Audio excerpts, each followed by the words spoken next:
Back to Godhead devotees preaching reincarnation and beyond. Back to Godhead December 1976. I can remember being a young man, a boy, a baby. What was I before that? What will I be next? Mike Robinson of London Broadcasting Company interviews His Divine Grace A.C. Bhaktivedanta Swami Prabhupada. Mike Robinson, can you tell me what you believe, what the philosophy of the Hare Krishna movement is? Srila Prabhupada: yes. Krishna consciousness is not a question of belief, it is a science. The first step is to know the difference between a living body and a dead body. What is the difference? The difference is that when someone dies, the spirit soul, or the living force, leaves the body. And therefore the body is called dead. So, there are two things, one, this body, and the other, the living force within the body. We speak of the living force within the body. That is the difference between the science of Krishna consciousness, which is spiritual, and ordinary material science. As such, in the beginning it is very, very difficult for an ordinary man to appreciate our movement. One must first understand that he is a soul, or something other than his body. Mike Robinson: and when will we understand that? Srila Prabhupada: you can understand at any moment, but it requires a little intelligence. For example, as a child grows, he becomes a boy, the boy becomes a young man, the young man becomes an adult, and the adult becomes an old man.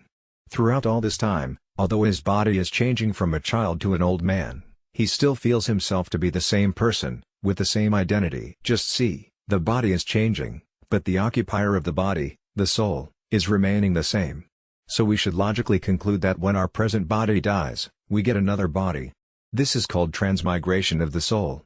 Mike Robinson: so when people die it is just the physical body that dies? Srila Prabhupada: yes. That is explained very elaborately in the Bhagavad Gita, 9.20, Najayat Mriyate Vakatasan. Na Hanyat Hanyamansarayar. Mike Robinson: do you often quote references?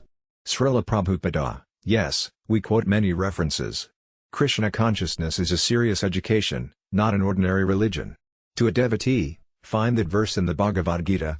Disciple: for the soul, there is never birth nor death. Nor, having once been, does he ever cease to be. He is unborn, eternal, ever-existing, undying, and primeval. He is not slain when the body is slain. Mike Robinson: thank you very much for reading that. So can you explain to me just a bit more? If the soul is undying, does everybody's soul go to be with God when they die? Srila Prabhupada: not necessarily. If one is qualified, if he qualifies himself in this life to go back home, back to Godhead, then he can go. If he does not qualify himself, then he gets another material body. And there are 8,400,000 different bodily forms. According to his desires and karma, the laws of nature give him a suitable body. It is just like when a man contracts some disease and then develops that disease. Is that difficult to understand? Mike Robinson: it's very difficult to understand all of it. Srila Prabhupada: suppose somebody has contracted smallpox. So, after 7 days he develops the symptoms. What is that period called? Mike Robinson: incubation? Srila Prabhupada: incubation. So you cannot avoid it. If you have contracted some disease it will develop, by nature's law. Similarly, during this life you associate with various modes of material nature, and that association will decide what kind of body you are going to get in the next life. That is strictly under the laws of nature. Everyone is controlled by the laws of nature, they're completely dependent, but out of ignorance people think that they are free. They're not free, they're imagining that they're free, but they are completely under the laws of nature. So, your next birth will be decided according to your activities, sinful or pious, as the case may be. Mike Robinson: Your Grace, could you go back over that just for a minute? You said that nobody is free. Are you saying that if we live a good life, we in some way determine a good future for ourselves? Srila Prabhupada: yes. Mike Robinson: so we are free to choose what we believe to be important? Religion is important, because if we believe in God and lead a good life, Srila Prabhupada, it is not a question of belief. Do not bring in this question of belief. It is law. For instance, there is a government. You may believe or not believe, but if you break the law, you'll be punished by the government. Similarly, whether you believe or don't believe, there is a God. If you don't believe in God, and independently do whatever you like, then you'll be punished by the laws of nature. Mike Robinson: I see. Does it matter what religion you believe? Would it matter if one was a devotee of Krishna? Srila Prabhupada: it is not a question of religion. It is a question of science. You are a spiritual being, but because you are materially conditioned, You are under the laws of material nature. So you may believe in the Christian religion, and I may believe in the Hindu religion, but that does not mean that you are going to become an old man and I am not. We're talking of the science of growing old. This is natural law. It is not that because you are Christian you are becoming old, or because I am Hindu I am not becoming old. Everyone is becoming old. So, similarly, all the laws of nature are applicable to everyone. Whether you believe this religion or that religion, it doesn't matter. Mike Robinson: so, you're saying that there's only one God controlling all of us? Srila Prabhupada: there's one God, and one nature's law, and we are all under that nature's law. We are controlled by the Supreme. So if we think that we are free or that we can do anything, that is our foolishness. Mike Robinson: I see. Can you explain to me what difference it makes, being a member of the Hare Krishna movement? Srila Prabhupada: the Hare Krishna movement is meant for those who are serious about understanding this science. There's no question of our being some sectarian group. No. Anyone can join. Students in college can be admitted. You may be a Christian, you may be a Hindu, you may be a Muhammadan, it doesn't matter. The Krishna consciousness movement admits anyone who wants to understand the science of God. Mike Robinson: and what difference would it make to someone being taught how to be a Hare Krishna person? When your body is finished, you are not finished. You get another body, just as you may change your coat and shirt. Srila Prabhupada: his real education would begin. The first thing is to understand that you are a spirit soul. And because you are a spirit soul, you are changing your body. This is the ABC of spiritual understanding. So, when your body is finished, annihilated, you are not finished. You get another body, just as you may change your coat and shirt. If you come to see me tomorrow wearing a different shirt and a different coat, does that mean you are a different person? No. Similarly, each time you die you change bodies, but you, the spirit soul within the body, remain the same. This point has to be understood, then one can make further progress in the science of Krishna consciousness. Mike Robinson: I am beginning to understand, but what I'm finding difficult is how this ties in with the large numbers of your people we see handing out Hare Krishna literature on Oxford Street. Srila Prabhupada: this literature is meant to convince people about the need for spiritual life. Mike Robinson: and you're really not concerned whether or not they join the Hare Krishna movement? Srila Prabhupada: it doesn't matter.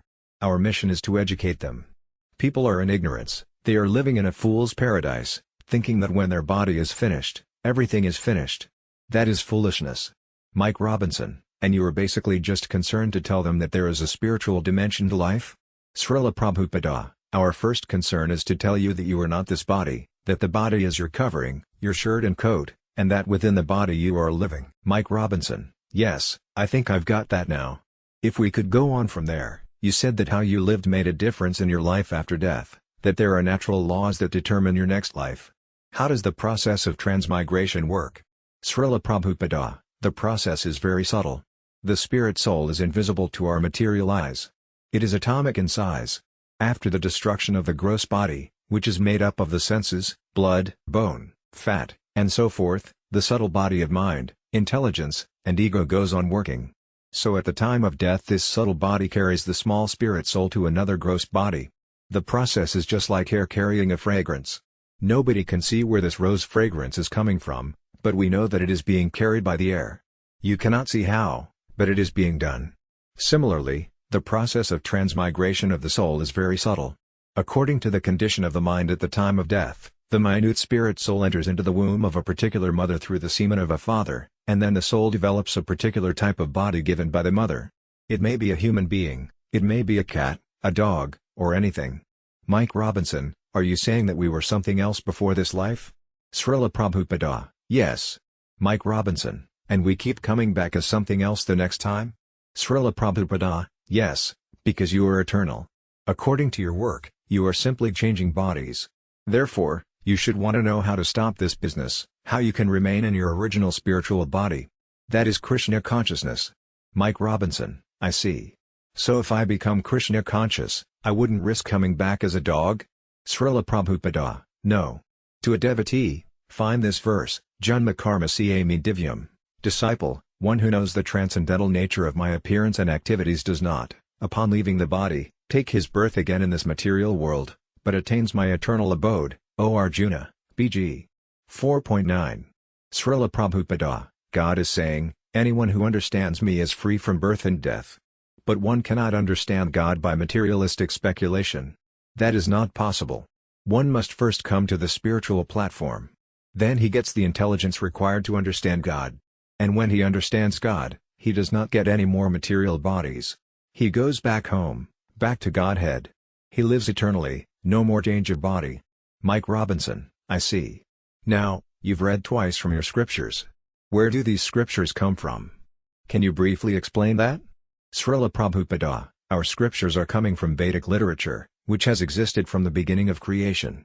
Whenever there is some new material creation, like this microphone, for instance, there is also some literature explaining how to deal with it. Isn't that so? Mike Robinson, yes, that's right, there is. Srila Prabhupada, and that literature comes along with the creation of the microphone. Mike Robinson, that's right, yes. Srila Prabhupada, so, similarly, the Vedic literature comes along with the cosmic creation, to explain how to deal with it. Mike Robinson, I see. So, these scriptures have been in existence since the beginning of creation. Now, if we could move on to something I believe you feel very strongly about. What is the main difference between Krishna consciousness and the other Eastern disciplines being taught in the West? Srila Prabhupada, the difference is that we are following the original literature, and they are manufacturing their own literature. That is the difference.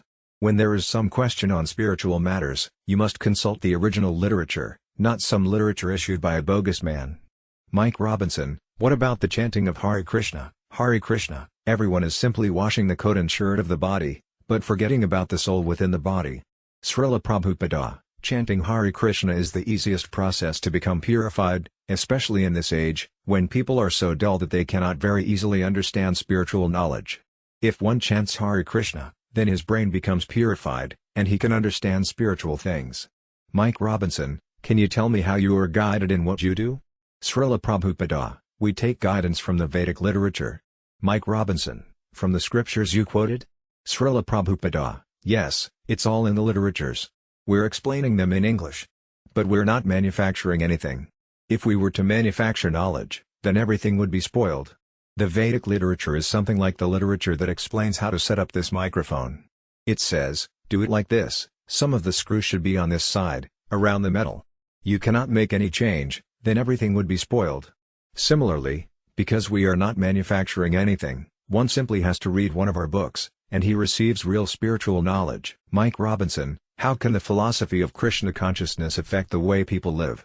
Srila Prabhupada, it can relieve people's suffering. People are suffering because they are misunderstanding themselves to be the body. If you think that you are your coat and shirt, and you very carefully wash the coat and shirt but you forget to eat, will you be happy? Mike Robinson, no, I wouldn't. Srila Prabhupada, similarly, everyone is simply washing the coat and shirt of the body, but forgetting about the soul within the body. They have no information about what is within the coat and shirt of the body. Ask anybody what he is, and he will say, yes, I am an Englishman, or, I am an Indian. And if we say, I can see you have an English or an Indian body, but what are you? That he cannot say. Mike Robinson, I see. Srila Prabhupada, the whole modern civilization is operating on the misunderstanding that the body is the self, Dhatma Buddha. This is the mentality of the cats and dogs. Suppose I try to enter England, and you stop me at the border. I am an Englishman, you say, but you are Indian. Why have you come here? And the dog barks, row row, why are you coming? So what is the difference in mentality? The dog is thinking he's a dog and I'm a stranger, and you are thinking you are an Englishman and I am an Indian. There's no difference in mentality. So if you keep people in the darkness of a dog's mentality and declare that you are advancing in civilization, you are most misguided. Mike Robinson, now, moving on to another point, I gather the Hare Krishna movement has some concern for areas of the world where there is suffering. Srila Prabhupada, yes, we have the only concern. Others are simply avoiding the main problems, birth, old age, disease, and death. Others have no solutions to these problems, they are simply talking all kinds of nonsense. People are being misguided. They are being kept in darkness. Let us start to give them some light. Mike Robinson, yes, but apart from giving spiritual enlightenment, are you also concerned for people's physical well-being? Srila Prabhupada, physical well-being automatically follows spiritual well-being. Mike Robinson, and how does that work? Srila Prabhupada, suppose you have a car. So, naturally, you take care of the car as well as yourself. But you don't identify yourself as the car. You don't say, I am this car. That is nonsense. But this is what people are doing. They are taking too much care of the bodily car, thinking that the car is the self. They forget that they are different from the car, that they are a spirit soul and have a different business. Just as no one can drink petrol and be satisfied, so no one can be satisfied with bodily activities. He must find out the proper food for the soul.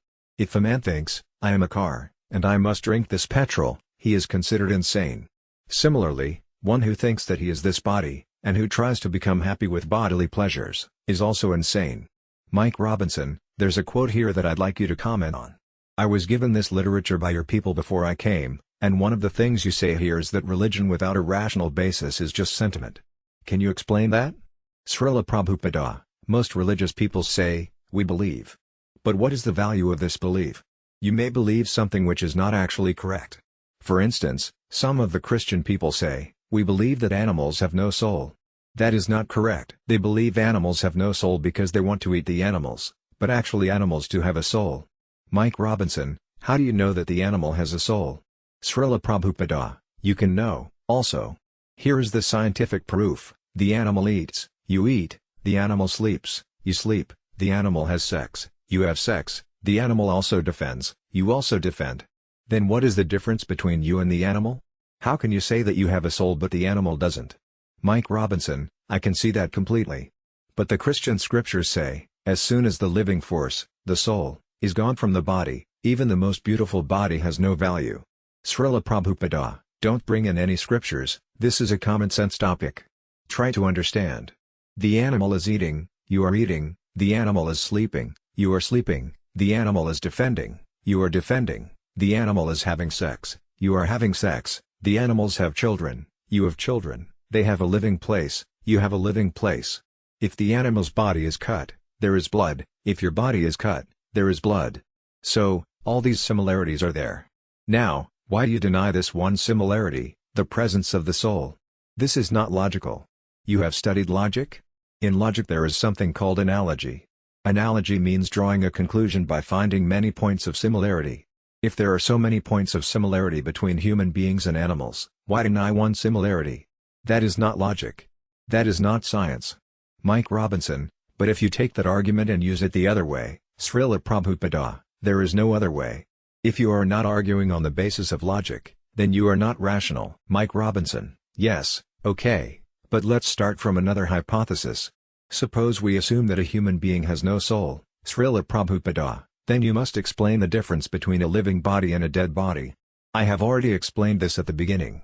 As soon as the living force, the soul, is gone from the body, even the most beautiful body has no value. No one cares for it, it's thrown away. But now, if I touch your hair, there will be a fight. That is the distinction between a living body and a dead body. In a living body the soul is there, and in a dead body the soul is not there. As soon as the soul leaves the body has no value. It is useless.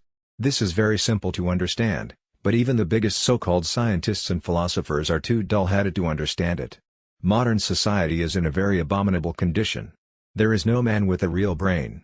Mike Robinson, are you referring to all the scientists who fail to understand the spiritual dimension in life? Srila Prabhupada, yes. Real science means full knowledge of everything material and spiritual. Mike Robinson, but you were a chemist in secular life, were you not? Srila Prabhupada, yes, I was a chemist in my previous life. But it doesn't require any great intelligence to become a chemist. Any common sense man can do it. Mike Robinson, but presumably you think that material science is also important, even if today's scientists are dull-headed. Srila Prabhupada, material science is important just so far. It is not all important. Mike Robinson, I see. Can I come back to a question that I had from before? When we were differing a few minutes ago you were saying, don't bring the scriptures in, just use common sense. But what part do the scriptures play in your religion? How important are they? Srila Prabhupada, our religion is a science. When we say that a child grows into a boy, it is science. It is not religion. Every child grows into a boy. What is the question of religion? Every man dies. What is the question of religion? And when a man dies, the body becomes useless. What is the question of religion? It is science. Whether you're Christian or Hindu or Muslim, when you die your body becomes useless. This is science. When your relative dies, you cannot say, we are Christian, we believe he has not died. No, he has died. Whether you are a Christian or Hindu or Muslim, he has died. So when we speak on this basis, that the body is important only as long as the soul is in the body. When the soul is not there, it is useless. This science is applicable to everyone, and we are trying to educate people on this basis. Mike Robinson, but if I understand you correctly, you seem to be educating people on a purely scientific basis. Where does religion come into it at all? Srila Prabhupada, religion also means science. People have wrongly taken religion to mean faith, I believe. To a devotee, look up the word religion in the dictionary. Disciple, under religion the dictionary says, recognition of superhuman control or power, and especially of a personal God entitled to obedience, and effecting such recognition with the proper mental attitude. Srila Prabhupada, yes. Religion means learning how to obey the Supreme Controller. So, you may be Christian and I may be Hindu, it doesn't matter. We must both accept that there is a Supreme Controller. Everyone has to accept that, that is real religion. Not this we believe animals have no soul. That is not religion. That is most unscientific. Religion means scientific understanding of the Supreme Controller, to understand the Supreme Controller and obey him, that's all. In this state, the good citizen is he who understands the government and obeys the laws of the government. He is a good citizen. And the bad citizen is the one who doesn't care for the government. That is the bad citizen. So, if you become a bad citizen by ignoring God's government, then you are irreligious. And if you are a good citizen, then you are religious. Mike Robinson, I see.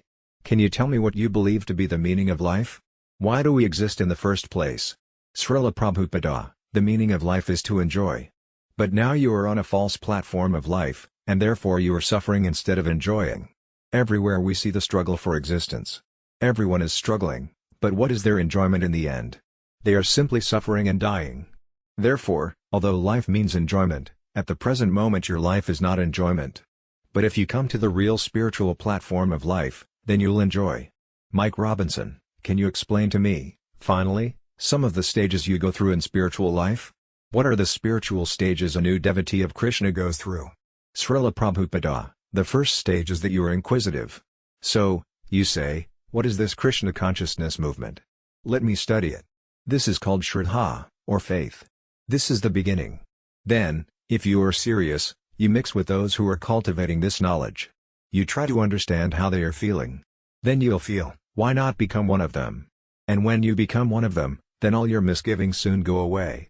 You become more faithful, and then you get a real taste for Krishna consciousness. Why aren't these boys going to see the cinema? Why don't they eat meat or go to the nightclub? Because their taste has changed. They hate all these things now. In this way, you make progress. First faith, then association with devotees, then removal of all misgivings, then firm faith, then taste, then God realization, and then love of God, the perfection. That is first-class religion. Not some ritualistic ceremony of I believe, you believe. That is not religion. That is cheating. Real religion means to develop your love for God. That is the perfection of religion. Mike Robinson, thank you very much for talking with me. It's been a pleasure talking to you. Srila Prabhupada, Hare Krishna.